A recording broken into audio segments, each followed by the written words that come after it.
Les mouvements anti-mesures sanitaires et anti-vaccins se multiplient sur la planète. Au cours des dernières heures ou des derniers jours, on a vu des manifestants s'installer notamment devant le Parlement en Nouvelle-Zélande avec leurs camions. Un autre convoi se dirige vers Paris. Ce qui se passe à Ottawa semble faire des petits. On voit d'ailleurs des drapeaux canadiens dans ces manifestations un peu partout sur la planète. Plusieurs disent que ces mouvements ne représentent qu'une petite minorité de la population, mais on a commencé à entendre, par exemple, des parents se joindre aux manifestations parce qu'ils en ont ras-le-bol des restrictions imposées à leurs enfants. Analyse du phénomène avec celui qui est notre chroniqueur du mercredi, le médecin psychiatre au CIS du Bas-Saint-Laurent, Dr Jean-François de la Sablonnière. Bonjour. Bonjour Maude. Comment on en est arrivé là? C'est l'évolution naturelle et prévisible de la maladie qui afflige notre communauté, où on assiste à des passages successifs. On est passé d'un état initial de choc, de stupeur, à une attitude combative. Je me souviens, moi, que je vous avais déjà dit qu'on avait le couteau entre les dents, mais à un moment donné, à force d'avoir le couteau entre les dents, on commence à avoir mal aux mâchoires. Il s'est instillé lentement une fatigue qui a mérité un nom à l'été dernier. On parlait de fatigue pandémique. Oui. Donc, on s'est enlisé dans une fatigue, mais la situation finit plus de finir. Alors, la prolongation de cette fatigue pandémique avec la lassitude, la démotivation, combinée à l'absence de vie sociale, à la privation de liberté qu'on a dû tous vivre, peut être acceptée lorsqu'elle fait sens. Je peux, moi, individuellement accepter des sacrifices personnels en termes de liberté, de plaisir, de gratification, même de revenus pécuniaires, dans la mesure où j'y vois une finalité valable qui me transcende pour un bien collectif. Mais si dans mes valeurs personnelles, le bien collectif a peu de poids, ça a peu de valeur, ou si l'usure causée par ma fatigue me fait perdre de vue cette finalité, il y a une perte de sens et mon sacrifice apparaît insensé et absurde. On risque de me voir alors passer de la fatigue à la résignation ou de la fatigue à la révolte. Le côté résignation, c'est souffrant. Ça se rapproche de la dépression, mais la résignation, par contre, c'est l'antichambre de l'acceptation et de la résilience. Je peux lâcher prise sur les choses que je contrôle pas et concentrer mon énergie sur les choses que je peux changer, ce qui va favoriser mon adaptation.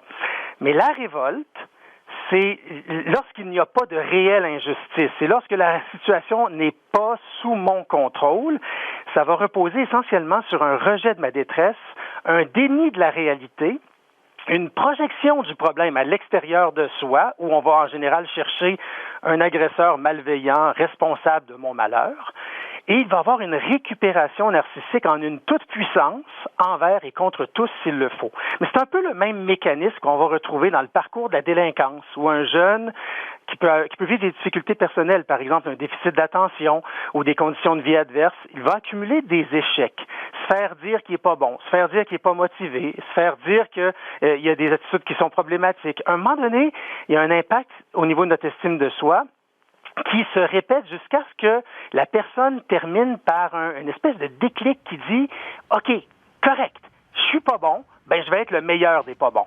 Et cette récupération narcissique, ça dresse la table pour des conduites d'opposition, de délinquance, des comportements antisociaux. Là, dans notre expérience pandémique, l'arrivée d'Omicron, avec son extrême contagiosité, et avec sa virulence relative, nous a tous conduits à voir des gens malades autour de soi qui s'en sont sortis pas trop mal, avec quand même relativement peu de conséquences. Surtout que actuellement, nos plus vulnérables sont pratiquement tous vaccinés. Donc, notre évaluation de la menace se voit banalisée. Les incohérences répétées dans les consignes sanitaires, comme on a pu voir cet hiver avec les vacances des fêtes, ça vient accroître nos frustrations, ça vient accroître notre fatigue. Le message dominant d'un sacrifice personnel pour protéger le système de santé, vulnérable par 40 ans de sous-investissement, par une certaine négligence, ça autorise aussi la désignation du gouvernement comme l'agresseur légitime. Surtout que ce sont ces mesures qui contribuent à ma souffrance puis à ma détresse individuelle. Donc, il en découle un déni de la pandémie, un déni du virus, un déni des milliers de vies sauvées par les sacrifices qu'on fait depuis 2 ans et un déplacement de ma colère vers un nouveau persécuteur désigné, c'est-à-dire le gouvernement plutôt que le coronavirus et la pandémie. Et c'est pour ça que ce qui se passe à Ottawa inspire d'autres populations et même, on n'a pas seulement des extrémistes, je le mentionnais, on a des modérés, des gens qui n'en peuvent tout simplement plus, qui regardent, par exemple, les libertés dont ne jouissent plus leurs enfants. Absolument. Alors, simplement, comme c'est une catastrophe naturelle, elle est à l'échelle planétaire, c'est une pandémie et on partage tous une expérience sujet similaire, c'est-à-dire celle d'être humain confronté à un choc. Et il y a un choc de valeurs actuellement. Il y a un choc de valeurs individuelles ou individualistes qui confrontent des valeurs collectives. Puis à ça, il faut ajouter aussi le pouvoir des communications, parce que, on est quand même dans une société où l'information va extrêmement vite. Ça vient modifier notre perception de la situation. Alors, même si la fatigue pandémique, elle affecte l'ensemble de la population, mais ce que j'ai décrit tout à l'heure comme mouvement psychologique de récupération narcissique dans une toute-puissance de la révolte, ça affecte effectivement qu'une minorité de la population. Et malgré la fatigue, la grande majorité de la population, ça a été démontré, entre autres, par ma cousine Roxane de la Sablonnière, qui travaille sur le sujet, la psychologue à l'Université de Montréal. Donc, on démontre qu'il y a encore une très grande adhérence aux mesures sanitaires. Et près de 90% de la population est vaccinée. Si on regarde là où ça a fait des petits en Nouvelle-Zélande, c'est 96% de la population qui est vaccinée. Mais lorsque le mouvement de révolte s'organise, lorsque cette minorité réactionnaire s'organise, ça peut faire beaucoup de bruit. Le prisme des médias vient amplifier le message et on résonne tous à ce roll-ball, ce qui nous donne le sentiment aussi d'appartenir un peu à ce message de révolte qui est présent, puisque, en quelque part, on le comprend bien, on est tous tannés. Mais assurément, il y a un problème de cible ici. On a sûrement vu ce phénomène se produire lors de précédents soulèvements dans l'histoire, c'est sûr, après une fatigue, après un événement qui n'en finit plus. Malheureusement, l'histoire vécue par les mêmes sapiens a tendance à se répéter de la même façon avec les mêmes ingrédients. Donc, en général, quand on a les mêmes ingrédients puis la même recette, on parvient à faire le même gâteau. Alors, si on regarde dans les manuels d'histoire, la grande pandémie de peste entre 1346 et 1352, la peste noire, ça a décimé entre 30 et 50% de la population de l'Europe. 25 millions d'Européens sont morts par la peste noire. Ça a donné naissance à des mouvements de révolte sanglants qui réellement font paraître nos camionneurs du convoi de la liberté tels des écoliers qui jouent au roi de la montagne dans les congères des cours d'école. À l'approche de la Saint-Valentin, on peut penser au pogrom de Strasbourg du 14 février 1349 où 2000 Juifs, en l'espace de 2 jours, ont été arrêtés et brûlés dans un soulèvement populaire. Et c'était les victimes désignées à l'époque. Il y avait un contexte social qui expliquait ça. Donc, Strasbourg n'avait pas encore été touché par la pandémie, mais on vivait avec la peur et on était dans l'esprit du temps, le zeitgeist de cette peur d'une menace qui venait, qui pouvait, contre laquelle on était quand même globalement impuissant. Et en fait, le désordre social qui accompagne les pandémies ou les catastrophes naturelles tend à être proportionnel à l'impuissance qui est vécue par la population. Oui, exact. Comment répondre à ces soulèvements? Vous avez dit on n'a pas la bonne cible, ils demandent la fin des mesures sanitaires. Bon, on a un aperçu avec le gouvernement Legault, mais est-ce que ce déconfinement sera le dernier? Ça reste à voir. Comment on répond à ces manifestations? Alors, chaque crise offre une opportunité de croissance. Comme dans toute situation adverse, la détresse qui est vécue par les individus, elle doit être entendue et validée. La détresse des manifestants actuellement, elle est légitime. Elle doit être entendue. Par contre, le déni, la projection, le déni de la situation réelle de crise, la projection de l'agression vers le gouvernement, la récupération narcissique dans une toute-puissance, ça ne doit pas être validé, ça ne doit pas être renforcé, ça doit être encadré en un cadre clair, ferme, prévisible, partagé avec les manifestants et qui doit relever de notre état de droit. L'accueil et la validation de la détresse doivent s'accompagner de démarches qui rétablissent un sens.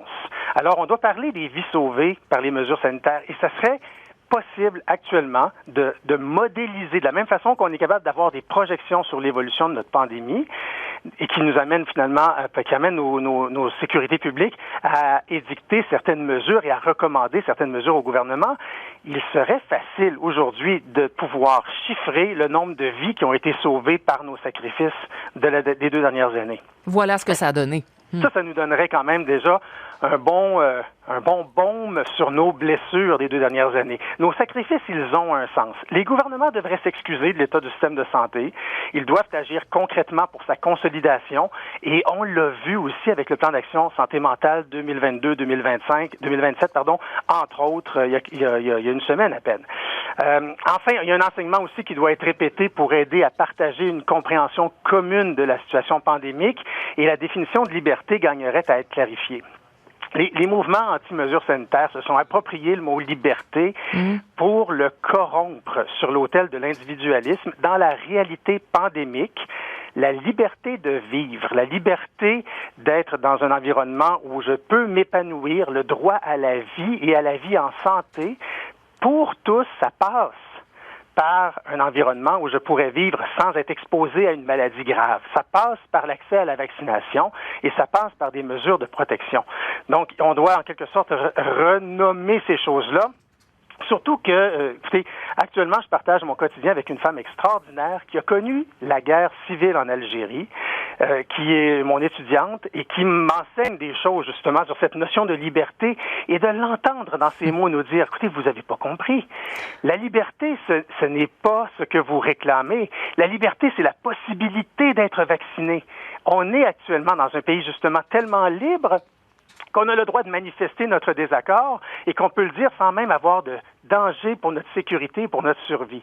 Et c'est que quelqu'un en plus puisse aussi réclamer ce droit à la liberté pour des populations plus vulnérables, pour les gens en CHSLD, tout en révisant la pertinence de nos mesures, mais c'est là qu'on va se diriger vers quelque chose qui reprend aussi du sens et qu'on peut après s'approprier pour continuer à s'élever au travers de ce combat-là. Notre agression actuellement, c'est pas les gouvernements qui nous la font vivre. C'est une réelle situation pandémique face à laquelle on se doit d'être solidaire. Docteur Jean-François de la Sablonnière, merci beaucoup. À la semaine prochaine. Un plaisir. Au revoir, Maud.